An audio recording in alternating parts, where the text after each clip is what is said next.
Incredible comeback in Vegas, and the Stanley Cup favorites are now on thin ice as we welcome you to Get Up, presented by Yeti. I'm Matt Berry in for Greeny. Let's not forget why we get this three-day week, and our thanks to our servicemen and women who have served and made sacrifices for all of us to be here. Now it's time for substitute teacher behavior. Here we go. We hope this crew serves your sports needs this morning. I'm not going to announce all of them because there's 17 of them. Brian Windhorst, he's hanging out in a generic bedroom. Monica McNutt's hanging out in a suite at some hotel. Parts unknown. We'll check the budget for Monica later, and we'll check the budget for Wendy. But first, game of the night, Game 4. Western Conference Finals. Victor Wembanyama at home, needing to get that split. Early on, this is just gangly guy-on-guy crime. Wembanyama to Chet Holmgren. It just stop. Alan, I'm going to bring you into the highlight because this was a physical game, not much scoring, but here in transition, the sell to Wemby, this was just good. Wembanyama at the start of this game was a dominant force, which he's been throughout the season, but this was a great competitive response. Here, De'Aaron Fox, a good high handoff to Wemby. Wemby, the reverse tip-in. Yeah. Spurs up by 8. Closing seconds of the half. This is the highlight we'll remember for quite some time. Listen to how it sounds. Wembanyama, I think he's going to go. I think he's going to go from midcourt. Got it! Ali, this looked like a routine jumper. He wanted this shot. If you could freeze time, everybody would put money that was going in.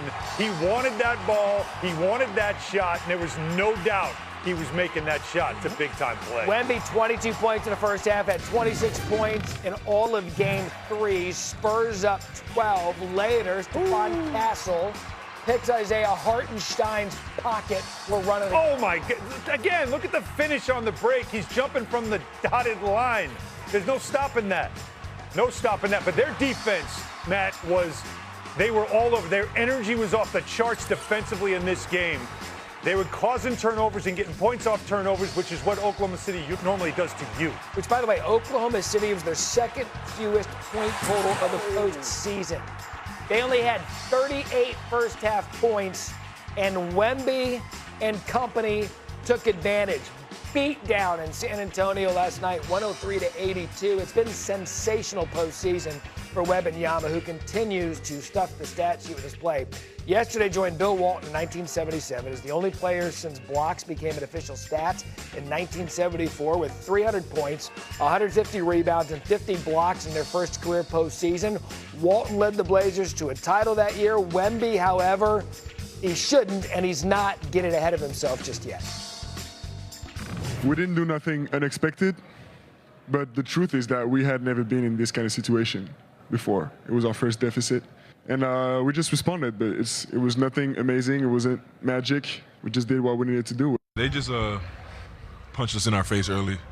It's 2 games in a row. They've come out the aggressors. Last game we were able to course correct. And tonight, we just didn't do so. They did not do so, and because of it, we've got a series tied at 2 apiece. Time to unpack this from several different angles. Wendy, I want to start with you. What was your biggest takeaway from what we saw last night?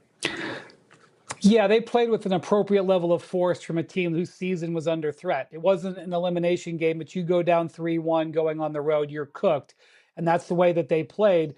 And I'm going to say going forward in this series, the alarm bells should be going off a little bit for the Thunder because this was the first game they played in the playoffs without A.J. Mitchell and Jalen Williams. And boy, did it make a difference in their offensive creation.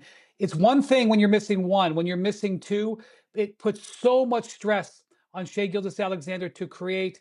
And then you look at the other end, Victor Wembanyama with the dunks. I just want to point out, obviously he does more than just dunk the basketball, okay? But in Game 1, he had 6 dunks, all right? In Games 2 and 3 combined, he had 2 dunks. He had 1 in each game. Last night, you could tell the force he was playing with. 4 dunks in that game. He had a couple other alley-oop layups. The force that he played with definitely set the tone for his team. Yeah, and look, Alan, it's one of those situations in a response. Wendy hit on it there perfectly. You can't go back on the road 3-1. It was a must-win for the Spurs, and Wemby and his team responded. What did you make of their response? Yeah, that's exactly what it is, and I use that phrase again, the competitive response, which is what Mitch Johnson, that's the phrase he used when he talked about his team's performance. And it also shows you, again, what we've learned about Victor Wembanyama is that, yes, he is a precocious neophyte, but he is somebody that is already ready, if you know what I mean. Because he said, our standard is higher than what we saw in Game 3. Greg Popovich went into that locker room after Game 3 and said, this is not what we're about. And he took that to say, right, I have to raise my level. What he talks about is, I'm here for it. I want this. For his young age, for him to do these things, shots like this, he wants the ball in those situations. He wants this matchup with the Thunder. He's talked about it all season. So while we all say they're young, they might not be ready yet, he's saying, I'm already here. Yeah, and Monica, we talked about this during the regular season where you saw Wembanyama grow into the player where it was clear he wants the ball in his hands when it matters most.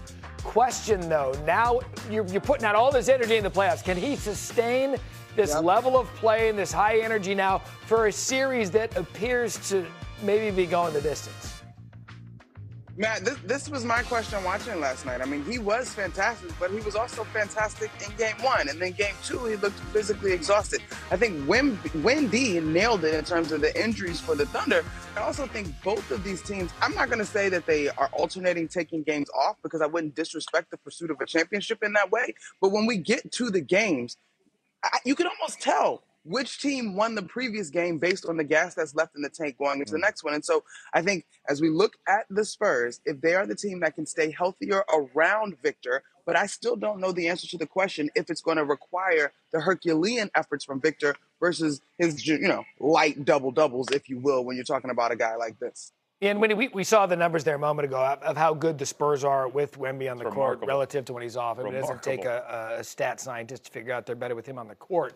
But you are going to have to preserve his energy, like I said, for a series that appears it could go the distance. How would you use Mitch Johnson in the minutes to maybe preserve Wemby a little bit to keep him fresh as this series wears on? Well, I'm sure this is one thing that the Spurs are going to try to examine because they are being pushed to levels that they have not been pushed before with this group. And, typically their rotation has been to give Victor bigger stretches of minutes off the court. And what we have seen, and you saw, referenced Shea earlier, how they fell behind in the last 2 games and they were able to come back. They've been coming back when Victor's been off the bench or been on the bench. And so that may be something they have to look at. But the Spurs I want to be clear, the Spurs did not play an overall awesome offensive game last night. They shot 38% and shot 27% on 3. This game was decided at the other end of the court. The defense that the Spurs played with Victor. We're going to watch the offensive. They can play better. The Spurs can play better offensively, and they probably will to win Oklahoma City. And the defense, and Wendy hit on it there. I mean, they stifled a team, again, second lowest postseason output this year. Yeah, they changed up what they were doing. And that is to, instead of trying to trap and blitz Shea Gilgeous-Alexander further away from the basket, getting the ball out of his hands, they instead let him go one-on-one once he got towards the paint because we know he's not going to shoot threes. And then they were all over him. I mean, just as a great example play, look at this. He's got nowhere to go. He's at the nail, doesn't know what to do. Shot clock's running down. He gives a little bit of an attempt, loses it, grenade, Harden, nothing. Now dive. Look at everybody diving on the floor, getting after that ball. That's 3 players against 1. 2 guys dive on the floor against Gilgeous-Alexander. They made his life miserable all night. All but one of his shots were contested in this game. He felt the pressure of defense throughout this game from the start. I thought Castle was fantastic. Fox, Vassell, they were sending everybody at him, but they weren't doing it far away. They changed something up. It is an adjustment now that the Thunder have to make, but they made SGA, the MVP, the 2-time MVP, they made his life miserable in this game. Yeah, and Monica, look, end of the day, and you guys know this, going on a championship run, repeating as champions, it's hard work. You're not just going to roll the ball out and win every series. Is that the case with Oklahoma City, or is this perhaps a matchup with San Antonio that might be the worst matchup they could have because we saw it in the regular season? San Antonio's not scared of this team. Yeah, it is definitely the worst matchup they could have drawn, Matt. Like, you're on it in that. But to Alan's point, the Spurs had 25 points last night off of Thunder turnovers. But I just also think whether you're talking about the offensive output, Wendy did a great job using the dunk as an example. Or if you look at the defensive output, when you talk about the Spurs and the way that Alex Caruso and those guys were getting into Victor Wembanyama's legs and the effort that they put, it's just going to require so much to get out of this series. And when you get to, I think this one is going at least 6, if not 7, like, who is literally going to have enough left? Now, Victor Wembanyama does seem to be the single most differentiating factor because he's so troubling to have to figure out how to guard. But just the swings and the effort in this one are just undeniable. Yeah, and here's what I love about this series, too. Someone's going to have to break serve. Yep. We keep going win, win. To win the series, you're going to have to break serve. Cannot wait to see that with you guys all morning, talking NBA, including a big one for the Knicks. Can they get to the finals? We'll find out. We'll have some more NBA discussion coming up in just a bit.